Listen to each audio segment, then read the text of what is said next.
Hey everybody, Ben here for the Bonehead podcast, and welcome to Blood Bowl 7's rosters Underworld. So, we're going through every team in Blood Bowl 2020, and we're redoing the 7's rosters in line with the updated 7's rules from the Deathzone book. So, basically, we're applying 2 years of Blood Bowl 2020, a billion 7's games, and putting together some of the most fun and or competitive rosters for those teams. Now, this one is awesome. Underworld benefited by billions, okay, in 2020. Then the FAQ hit and they got nerfed a little bit. Now the way 7's works is you're capped at 600k, you're capped at 4 positionals. So Underworld, while they've been massively overperforming in 11s, don't get quite all the toys in their basket for 11s that they're doing for 11s for 7s, but they are still terrifyingly potent in Blood Bowl 7s. So let's have a look at the almost Skaven team, Underworld.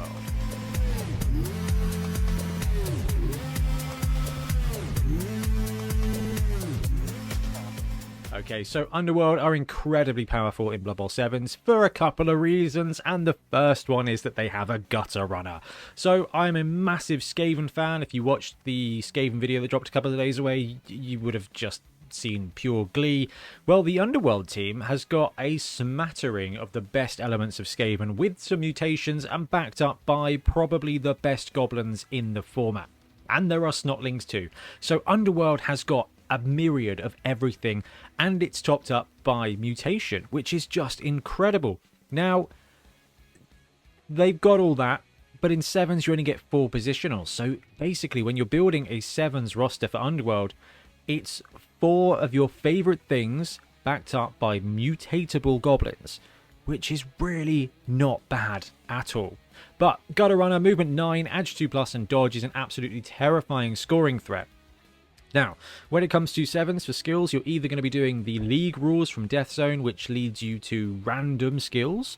So random mutations are going to be fun for some players and things like that. Or you're going to be playing a more constructed format. So an expansion league like 7 Super Series, or a tournament format like South Coast. And you're going to get to pick some skills to put on players. Mutations. There are a couple of absolute corkers.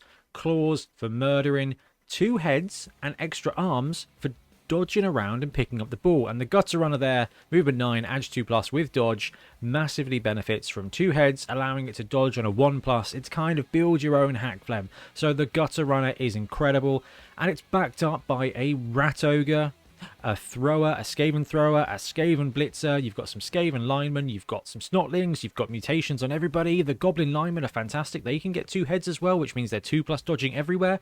The team is just primed to explode in a rage of touchdowns. Now, it is also pretty vulnerable.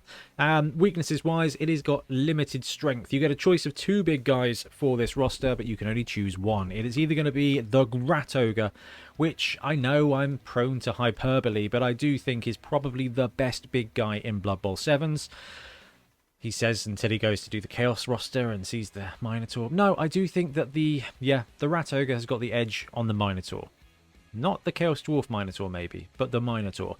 Or you can take a Troll and save some money, and it's just worse in millions of ways. But there are some Underworld holdouts there, some hardcore, old-school Underworld fans who stick with their Tentacles Trolls.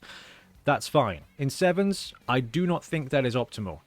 But it's Blood Bowl. And when it comes to the Underworld roster, there's like a billion choices of roster you can take. So if you want to run the Troll, absolutely go for it.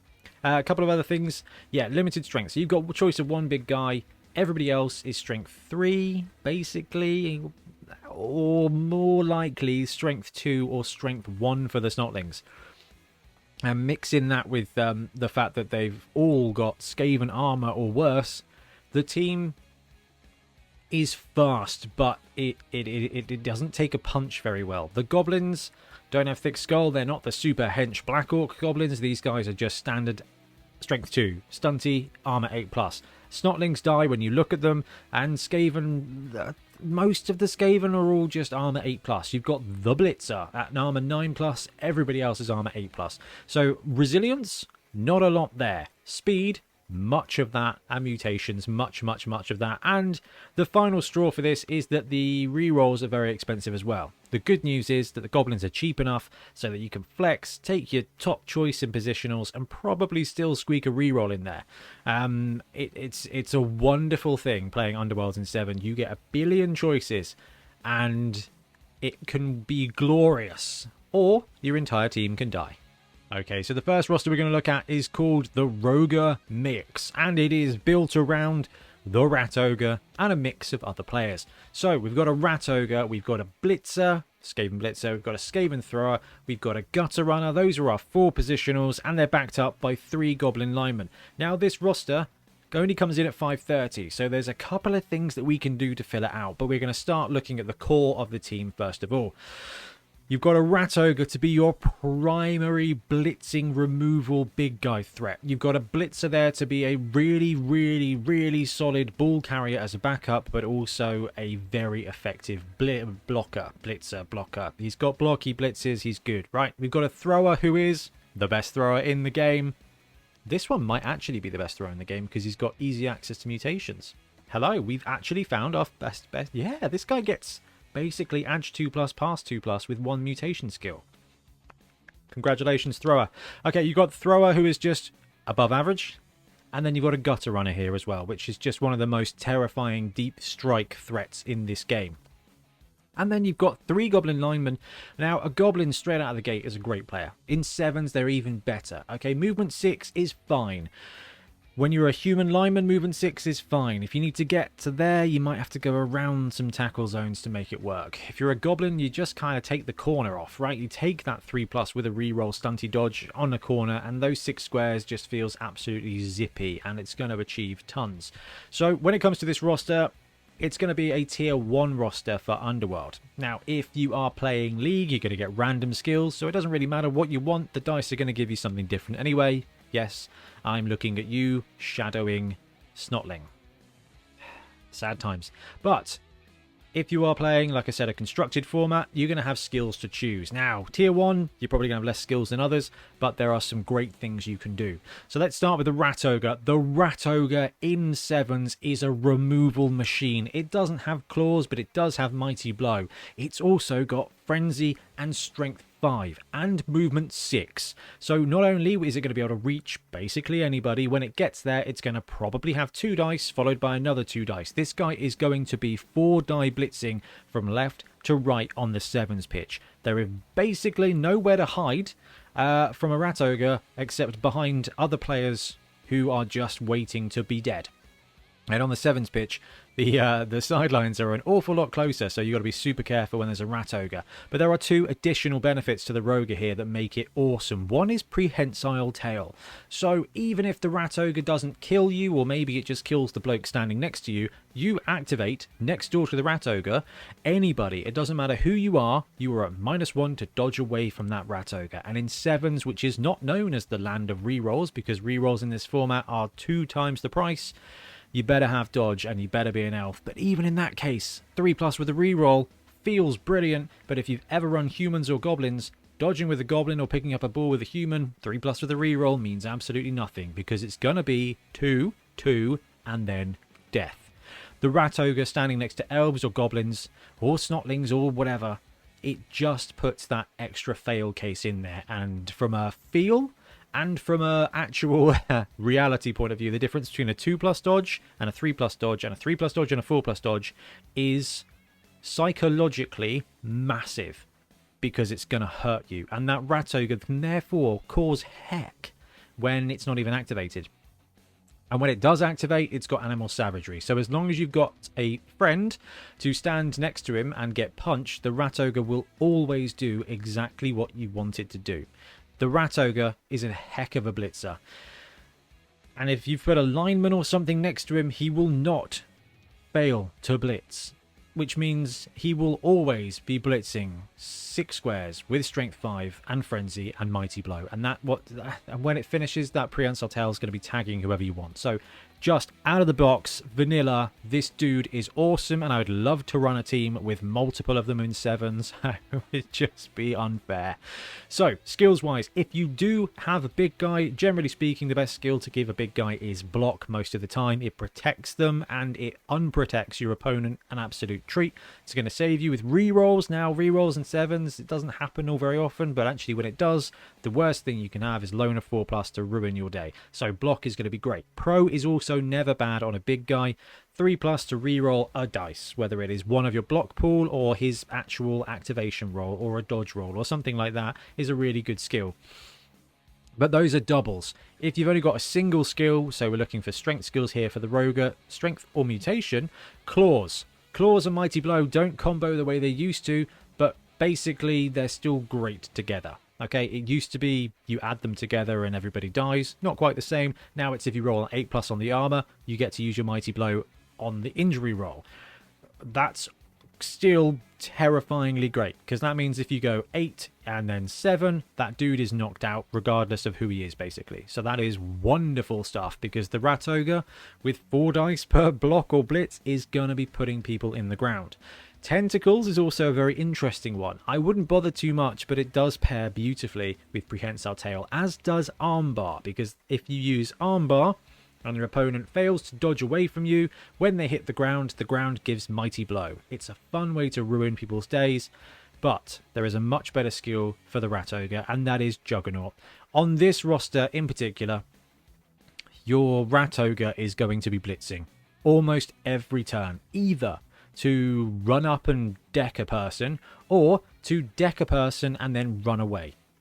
It's got Frenzy, so it's going to have to follow up, but actually if your opponent feeds a lineman to the Rat Ogre, which is very, very, very usual, a solid strategy, you're going to be rolling 2, maybe 3 dice, followed by 2, maybe 3 dice, and that's 2 movement. You've still got 4 movement left, and that Rat Ogre can go over there, and you can chuck him on the corner of a cage. You can go and pin 2 people in place with Prehensile Tail and just cause a terrifying situation. So that's great. Juggernaut turns those both downs into pushes, which when you are a frenzy monster is wonderful. You know, you'd rather roll pals, but actually a push is as good as anything, because I'm just going to get to block you again. So Juggernaut is a fantastic skill on the rogue. You can go with guard, you can take break tackle to give him that 2+ dodge out into the open, but Juggernaut with a blitzing Rat Ogre is just a recipe for SPP. But 7s doesn't use SPP, but it's still very satisfying. Then you've got the Skaven Blitzer. Now the Skaven Blitzer in this roster isn't a removal piece, it is a mid-range support piece. So you can use him as a mobile guard unit. You can give him Frenzy Mighty Blow if you want to pretend he's a Rat Ogre. But when it comes to it, the best thing to do with a Skaven Blitzer on this roster is to give him tackle and use him as a safety. That means you've got the Roger who can go left to right and chuck a billion dice. And then you've got this support Blitzer who himself can go and take a 2-die blitz with tackle if he needs to. Or you give him guard and he does that support piece. Basically, you end up with 2 heavy hitters in that field. You can do a couple of other things with the Blitzer on other rosters. So like I said, he can be a mobile guard piece. You can give him extra arms to give him a 2+ catch or pickup skill. Sure hands to make him extra reliable if you're not running the thrower, if you're worried about your thrower dying.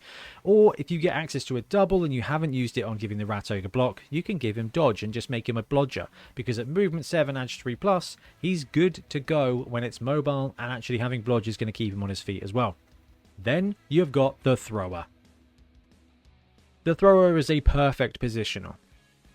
Basically, you can give him block, and it's going to mean that you kind of get another movement 7 block piece, which is going to be great. And if he's going to be carrying the ball, you've got sure hands block. That makes him as safe as basically he can be.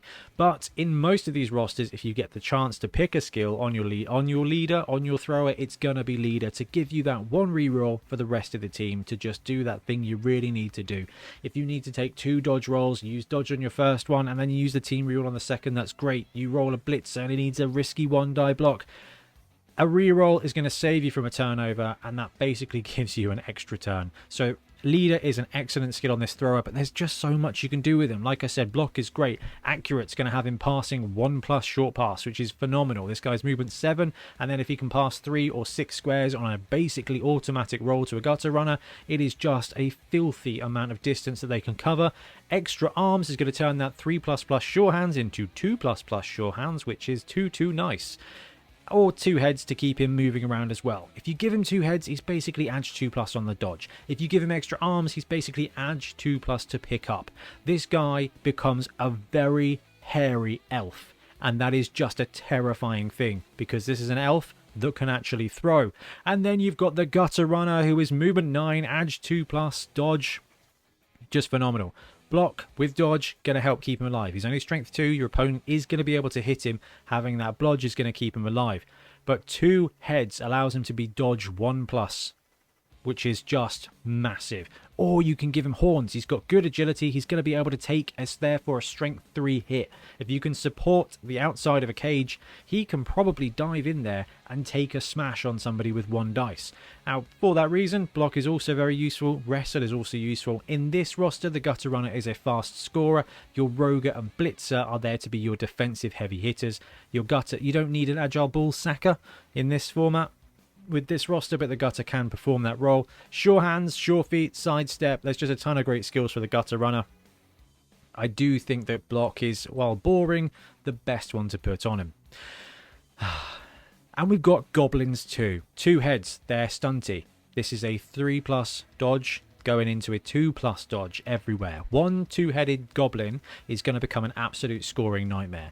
Basically, a goblin dodges on a 3+ with a reroll. That's almost as good, basically, as a gutter runner. You give this guy 2 heads, he becomes better at dodging than a gutter runner because it's stunty and you ignore tackle zones. So it's a really interesting mix. 1 goblin with 2 heads is brilliant. Extra arms, like I said, going to be that 2+ pickup. Horns is going to give your goblin a 3+ dodge into anywhere for then a strength 3 blitz.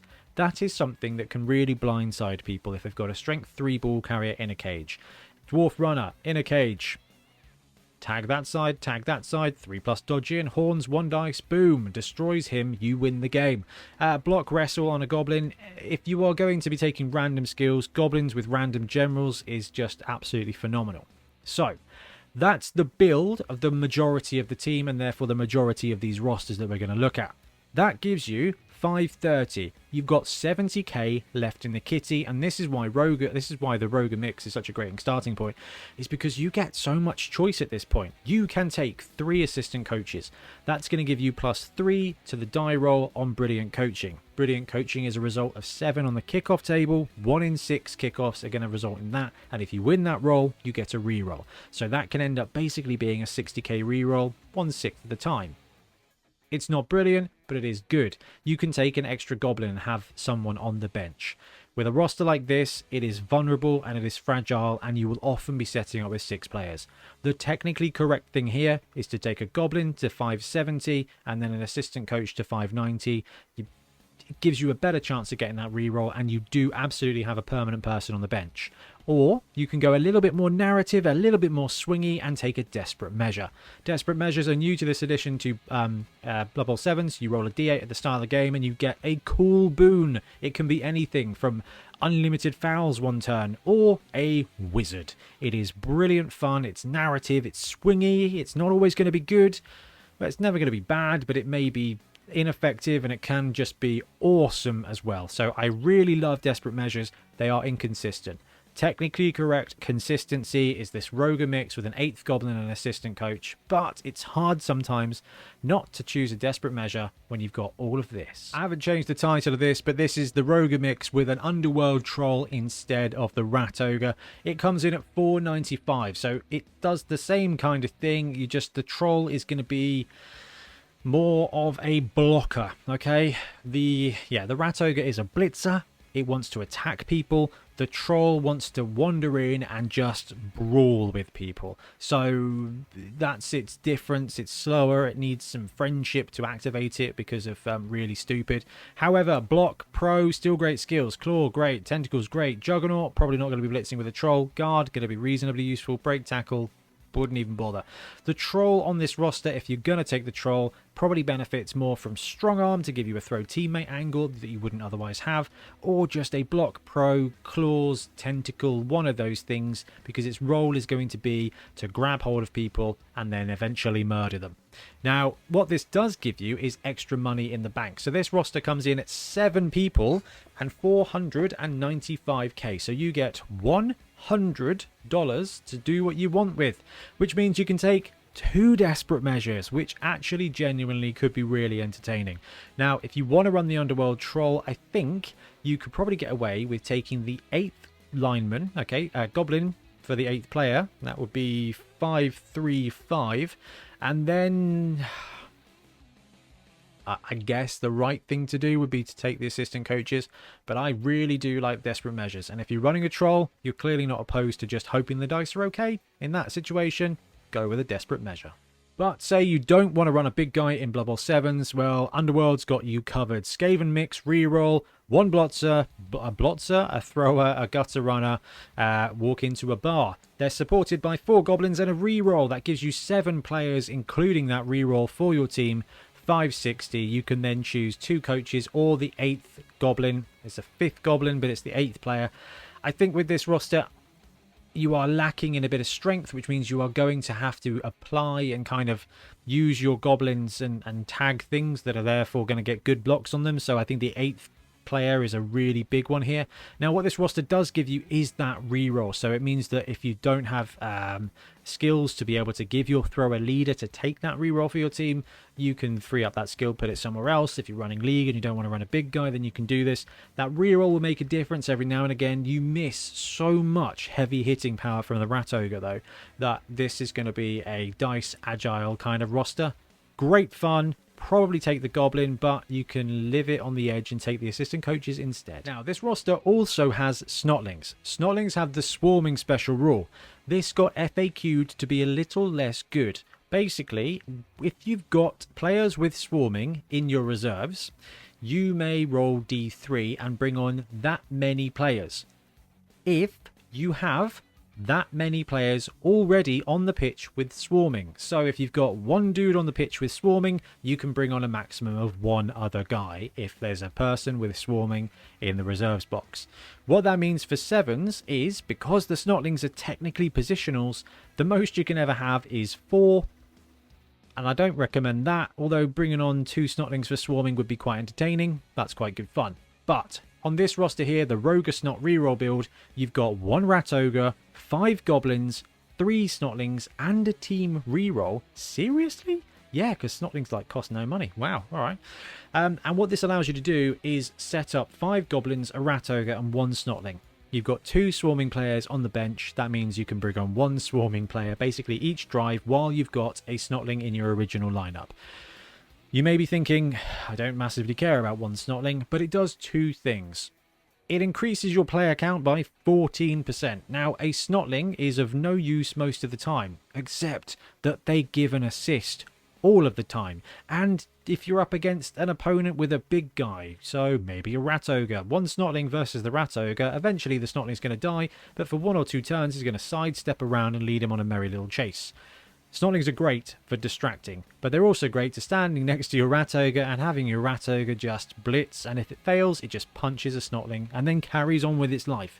Snotlings, feed them to the Rat Ogre, use them to get supports. 2 Snotlings with Titchy Dodge 2++ are going to be able to support that Rat Ogre. The only thing better than hitting somebody with a Rat Ogre with 4 dice is doing it with 6. 2 supports on that Rat Ogre, 3 die block, follow up, 3 die block. It's brilliant, and you can use the Snotling to foul and you're not too down on numbers. It's great fun, and this roster only comes in at 535,000, so you can have an extra Goblin if you want to have them in the reserve. You can binge on coaches, or you can take a desperate measure for all the extra fun. It's not optimal, it is funny, and I think in this roster, you've got to go with a desperate measure and just hope you get a wizard, because you're going to wizard the stuff, blitz with the Rat Ogre, foul with the Snotling, and your opponent's just going to sit there going, why am I playing this game? And yes, troll people, you can use Snotlings too. So, in the olden days, in the before times, in the long, long ago, you could use Snotlings and throw them at stuff with your troll and have it not cause a turnover. These days, if you throw a dude at another dude and your dude hits that dude and then your dude falls over, basically, it's always going to be a turnover. So throwing dudes at other dudes is a lot less good now, but it is still quite entertaining. Now, the troll, Snotlings, Goblin linemen, same as the last one, you get that reroll, 9 players there, 500k, so very much like the before roster. Taking the troll instead of the roger allows you to buy 1 extra desperate measure. Now, the troll is really stupid, but you are going to be, generally speaking, trying to sneak that 8th player on every single drive. So probably for at least 2 drives, that's going to give you 1 extra person to just carry the troll. And basically, if you've got a friend next to the troll is only Bonehead, which is really not that bad. The downside is that the troll has to be supported and is only movement 4 when it does. So you can have a movement 4 dude who needs friendship to do anything with an extra desperate measure, or you can go rat ogre instead. This one is going to be the most challenging roster here. You've got good goblins, and if you want to take skills on them, you can, and they're going to be great, right? A 2+ dodging goblin is wonderful. You've just got tiny, tiny elves. That's just, that's actually really fun. I like that. But yeah, you've got Snotlings. They're going to keep your troll around. You've got a reroll. You're probably going to take 1 or 2 desperate measures. Live or die by the dice. This is going to be a unique challenge to play with or against. Or you just go goblins with Snotlings. So Gobsnot rerolls, 4 Snotlings to do all that swarming shenanigans, 5 linemen of the goblin variety to do the rest of the stuff, 2 rerolls, comes in at 540, so you can buy some coaches, buy a lineman, buy a desperate measure as well. You've got 9 players, so technically you can drop a goblin and run 2 desperate measures, but you really want to be deploying at least 5 goblins so that you can bring on at least 1 Snotling to give you that numbers. Now, everybody here dies when you look at them, but a strength 2 goblin with 2 assists is strength 4, and if you've got 1 or 2 swarming players on there, you're gonna get those assists, and it's going to be really interesting. Now, this is the probably least competitive of any roster that we've shown on the series so far, maybe except the zombie one. This is going to be a fun challenge. Those Snotlings are going to be great, and those times where you've got 5 goblins on the pitch and 4 Snotlings are just going to be ridiculous, and you're backed up by rerolls. And if you've got any kind of skill package at all, your goblins are going to have some skills. You're probably not going to have any doubles, but hey, 2 heads, extra arms, horns is going to be really interesting for you. And you're going to have at least 1 desperate measure if you're going to be crazy enough to run this roster. So I definitely foresee a banana peel slipping somebody up, a goblin swooping in, horns on somebody, and then just maybe a wizard instead. I don't know. It's absolute carnage. If you want to really play crazy Blood Bowl, the Gobsnot rerolls roster will just melt your mind. But it's got to be this roster, right? It's got to be this roster. Rat Ogre, best player. Best big guy in 7s. The Blitzer's phenomenal. The Thrower is the best thrower in the game. The Gutter Runner is the best runner in the game. You've got 3 Goblin Linemen. You've still got 70k to choose your weapons. Like I said, 8th man and a coach. Brilliant. Consistent. Coach and a desperate measure. Swingy but entertaining.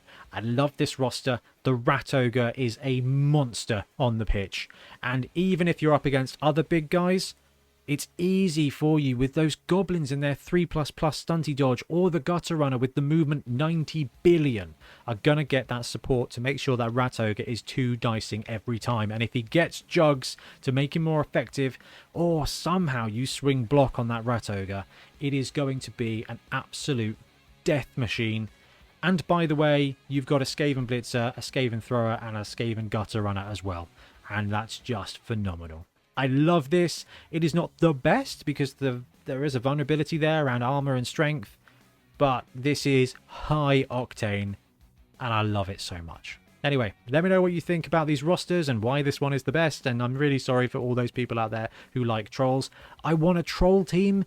I just don't want a troll team with my Skaven because Skaven deserve better. Anyway, I'm going to wrap up. Thank you very much for watching. We'll be back soon with more Blood Bowl content. Happy blocking. Thanks very much for watching. We really appreciate your support. If you want to help support the channel even further, please like and subscribe, or come join us on our Patreon.